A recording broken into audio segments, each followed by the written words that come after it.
journey to elected office actually began not that long ago, about 6 or 7 years ago. I was with a group of women, it's always women, isn't it, who were asking me what I imagined I would do with my life. I was serving as an Episcopal priest. I was brand new at All Saints Episcopal, and they were interviewing me for my future job. And I said, well, at some point I think I might want to run for office. And they looked at me and they said, okay. And I didn't think that anybody was necessarily paying attention, but apparently those women from that circle who were all in their 70s, they were listening and paying attention. And every time there was an opportunity that would come along that would kind of help shape me and move me towards that goal of someday running for office, one of them would call or email me and tell me about it. And that's how Georgia Windlass Academy came onto my radar. It was one of those little women who heard me say, yeah, sometime, like maybe when I'm in my 50s or 60s, I want to run for office. And they said, you need to know Windlass and go to the Windlass Academy.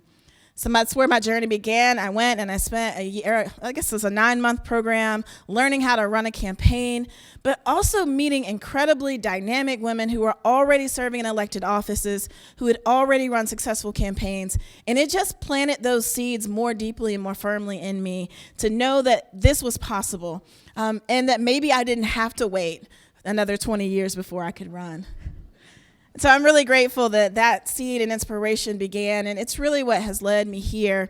I will say in the Windlass Academy, a large part of that academy is teaching you about how to be a leader, how to step in and be useful in the Senate or the House, wherever you find yourself. And so when I landed in the Senate, I decided I wanted to be useful and began that work of trying to make sure that our caucus, that all of us who were representing all of the good democratic values that bring us together, that we had a voice that could serve in that way. And so ultimately, I'm proud now to serve as the whip for the Senate. At Windlass, we know that when there are more women in the room, policies change, right? We know that. We can look at Madam Leader Gloria Butler and look at the ways that children are now actually checked for a heel prick when they are born for certain diseases, because Madam Leader said children are born and they need to be checked for diseases when they are born, right? Men don't think about that stuff. When women are in office, we think about the things that matter for women and children and for all families.